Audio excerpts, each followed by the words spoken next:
Hello and welcome back to my FPL channel. I am FPL Unit and today you are here for team selection and my final plugs video. Now I am recording this on Saturday morning and that is because when this gets released on Sunday or Monday, whenever it comes out, I will be transferring my ass back from the UK back home, unfortunately, to Australia, which means I'm no longer going to be able to watch the games personally live at the football grounds, which I have thankfully been able to see a few of over the last month since I've been here.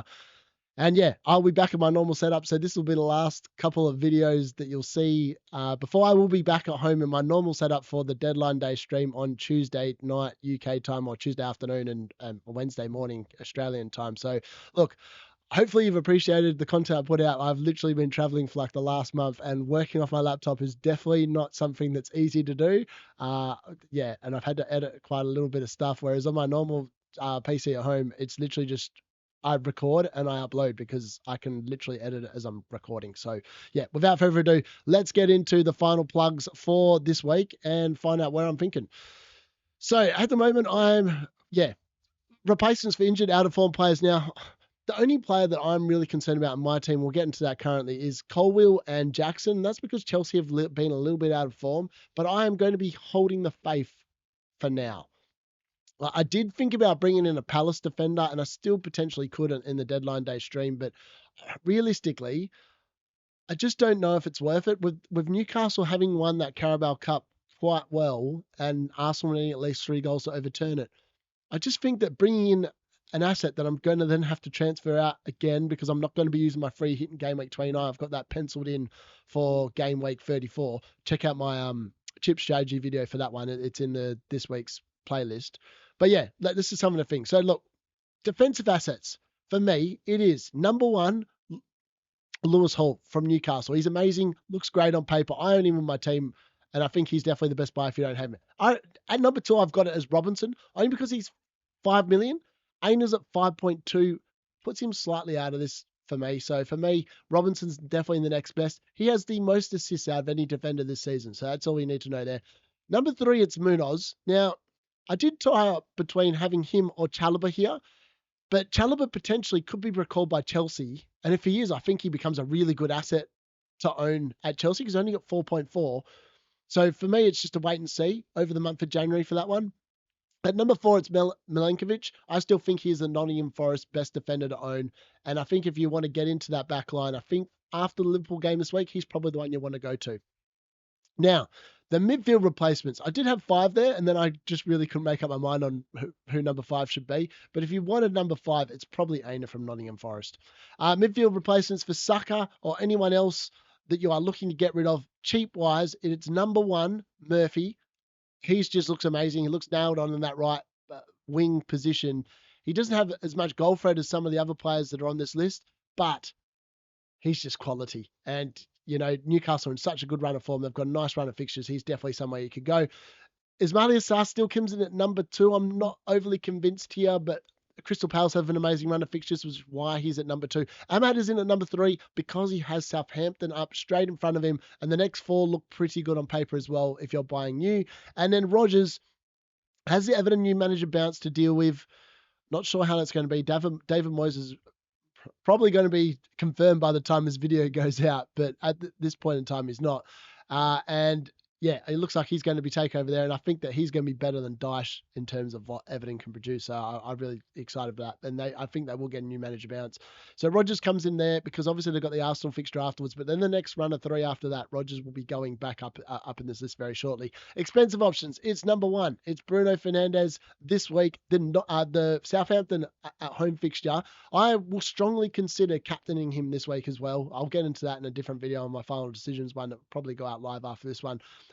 Anthony Gordon, he's just amazing. Like, he's just been super consistent the last 6 or 7 weeks. Like, there's no one better than him at the moment in terms of like form. The only put off and the only reason why he comes in at number 2 is because he doesn't have Southampton at home, and also he might blank now in game week 29.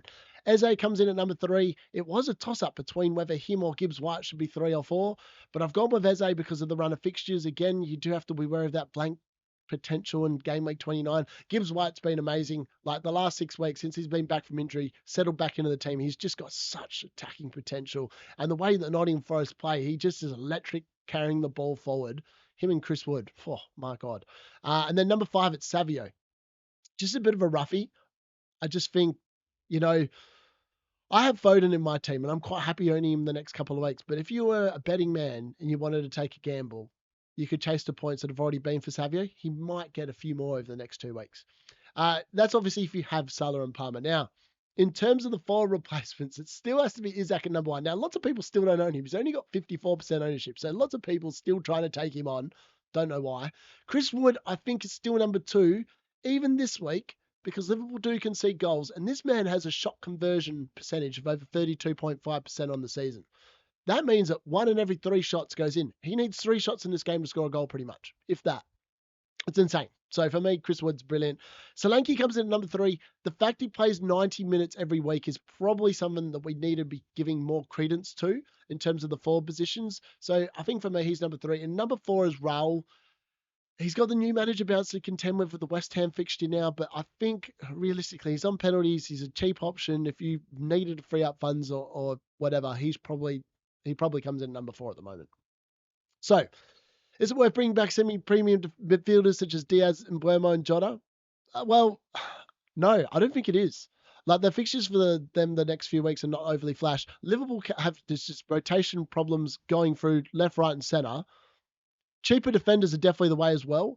Like, there's been so little clean sheets. I think last week there was only 2 clean sheets the whole week out of 20 teams. It's just not enough to be spending lots of money in your defence. Like, I've been skimping away pretty much ever since I sold Trent. Feel like that was game week 10, game week 9, way back in the thing. And I've not even thought about bringing an expensive defender in. Like, Julian Timber is in my team because of the fact that I wanted the Arsenal defence cover, but I didn't want to spend up on anyone else. So I've just been rocking it. And I don't even know if you want to stay on the Arsenal defence any longer. I'm not really too sure. And I don't know because I haven't seen the FA Cup game, so I'm hoping United win that. Come on, boys. Preparing for our use of our FPL chips is very important this time of the year. Doing some forward planning around what was expected to be the double game week for Liverpool and Everton, most likely in game week 25, but it could potentially be in game week 24. You really do need to start preparing your team for that. I've obviously got 2 Liverpool players at the moment. I am now thinking of actually bringing Molienko, that's the one you say, from Everton as well, instead of like a Palace defender, but which is why I'm going to be rolling this week. So yeah, that's why I'm just doing some forward planning, trying to like get my team sorted. And with David Moyes coming in, I still expect them to be really good defensively. That's just my personal opinion. It's just going to be a matter of whether he likes Molienko or what the go is there.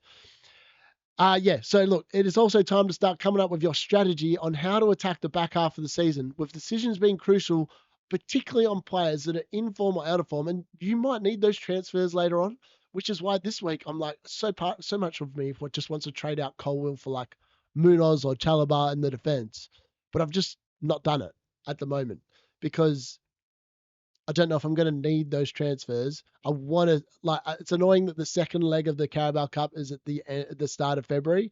So there's a few game weeks to like get through, which means that, I could be missing out on points here. But in reality, it's something I just think that potentially I might have to. And then lastly, can you rock 2 cheaper cheaper midfielders if you're like buying in an Erling Haaland? Now, lots of people have Haaland and then like 2 or 3 cheap midfielders. I don't mind it. He's been good the last couple of weeks. It's not someone I'm planning to go to, but I definitely think you could. Like a Murphy and an Alanga, or a Murphy and a Sarr, or a Murphy and an Ahmad looks pretty good on paper, or a Rodgers. 2 of them at the moment, like with some of the fixtures runs coming up for some of these players, it's definitely a play that you could be looking at. And I don't mind it. I just think it's something that, you could definitely go to. So without further ado, let's have a look at how my team is shoring up for game week 21. So at the moment, I'm on. Hold on. So 0.6 in the budget. I've got the 1 free transfer. I haven't used any transfers this week. It is exactly the same squad as last week. Now, Fabianski is going to use that yellow flag because he did play in the FA Cup on Friday night. I watched him back. He looked okay. He couldn't really do anything about either of the goals, so I'm not too displeased that I'm hopefully Graham Potter likes Fabianski because that just makes it a little bit easier. But I will not be playing him at home to Fulham. I will be playing Alisson Becker away at Nottingham Forest. Now, my points from last week, if we have a look at last week's, I got 72. It was a green arrow. It was inside. I'm in exactly the top 4. I'm the 45,000th best manager at the moment. Like, what are the odds of actually landing on that number exactly? unbelievably crazy. So yeah, I'm on overall 1,331 points. It was a green arrow for me last week, which was good because the week before was a big red arrow, really. I went from 22,571 to 53,440. But going back up, I almost made 10,000 spots. So, I am clawing it back. I mean, and last week I was concerned because I didn't actually think my team looked that good on paper. In reality, I nailed it. Other than Ahmad's points being on the bench, I mean, realistically, I wasn't going to be playing him against Liverpool away in front of any of the other attacking seven.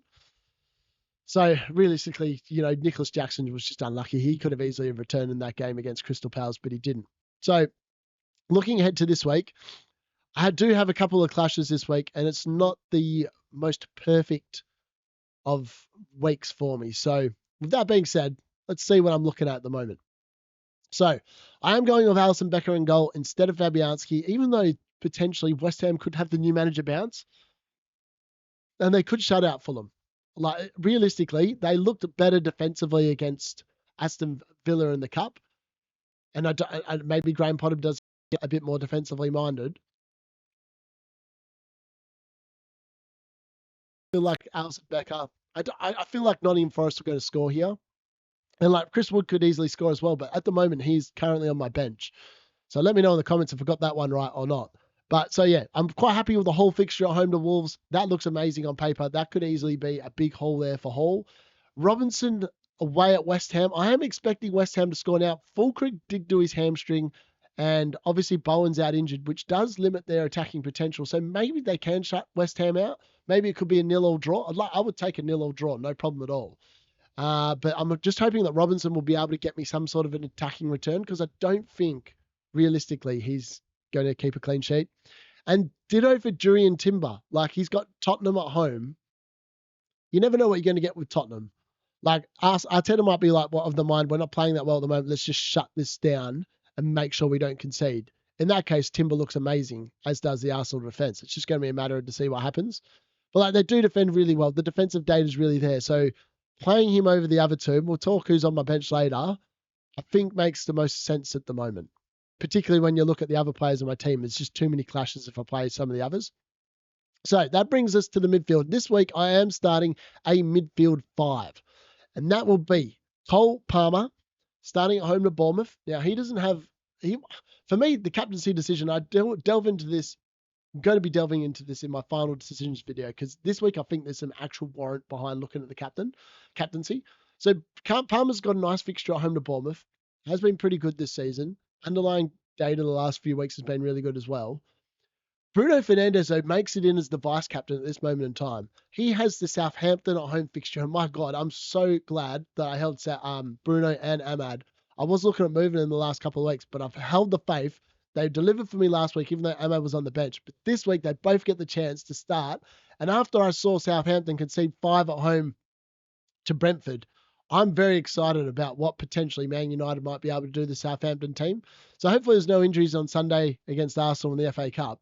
But I'm looking ahead to that Southampton midweek fixture and thinking, surely this is the time where Ruben Amorim fills his boots as Man United manager, gets a real big win over Southampton. They are there for the taking. They are a championship team going back down to the championship. This is the fixture to target. So if you are making transfers this week, I'd be looking at Bruno and Ahmad as two people that you probably should be bringing in. Phil Foden, he remains for the 4th week in a row.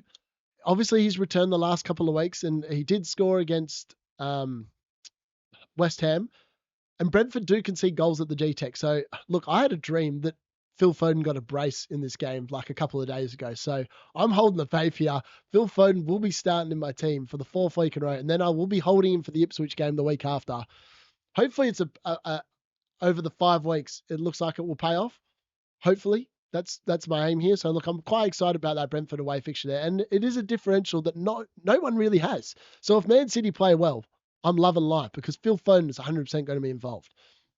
Mo Salah obviously has the Nottingham Forest away fixture. At the moment, it's too hard to bet against him. I mean, this man, just quickly to show everyone, his form this season, 7, 16, 9, 21, 5, 18, 13, 13, 14, 9, 10, 12. Back to game week 7. Like that's 13 weeks in a row of just quality returns. Now, this could be one of them games where it could be like a Fulham game where he only gets like a an assist or like a 1-goal game with no bonus. Like that is quite possible against the Nottingham Forest team that are very miserly. But at the moment, I've got it on there. Now that could well very much change. I am waiting to see the Man United that show up on Arsenal on Sunday. And if it looks like we're back, this could well become a Bruno Fernandes captain. I will foreshadow that for the deadline day stream on Tuesday night.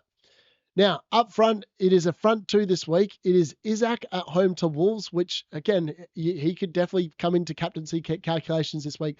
Wolves, I expect to concede goals. Newcastle are in such a good run of form as well, and Isaac is a man in red-hot form. I'm very excited about that. And Nicholas Jackson, I'm expecting him to reward my faith because he hasn't done much for me in the last 7 weeks.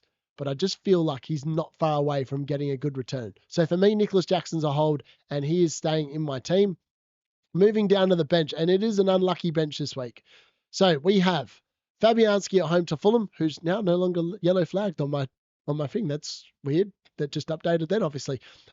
Chris Wood, the Woody Woodpecker, he's probably the most unfortunate one. Missing out here at home to Liverpool. The last time I left him on the bench as well, way back when I owned him the first time, he did burn me in one game where I wasn't expecting him to return, and he returned. So this could be that game. I'm just hoping it's not this game. Kirkes will be sitting on my bench against Chelsea, and then Colwell will be sitting in my bench against Bournemouth. Now, I expect Bournemouth to score against Chelsea because they are fairly good going tackling wise, but they are going to be missing Valentin, who's obviously injured himself. So I did consider playing Colwell over Timber or Robinson, but at the moment I've got him last. And that's because of the fact I think he is the least attacking defender I own, which is why he's probably the most likely defender to make way for me if I do make a transfer this week. But at the moment, I am going to be rolling. So, yeah, I'm pretty happy with the way the team is looking. Definitely loving the Man United versus Southampton fixture. And I don't mind the Phil Foden punt again this week. I just feel like it could be goals there. Let me know in the comments what you're planning on doing. Have you got any benching decisions, any final questions ahead of the deadline? Let me know. And make sure you do join me. I will be on at, I think the cutoff is normal at 5 p.m. over here in the UK time, 5:30. So I'll be on from, I think, midnight Australian time.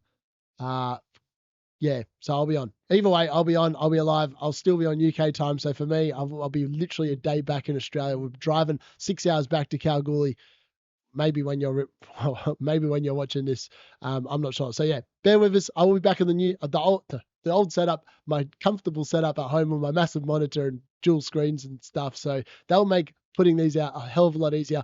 For everyone that has subscribed while I've been in the UK, I am hopefully going to get a VPN and upload these videos from Australia into the UK because seem to be reaching more people, which is fantastic. Thanks for your support. Hopefully I have a nice travel back, and I'll see you on the other side for the deadline day stream. Thanks for watching. That's been the D Unit.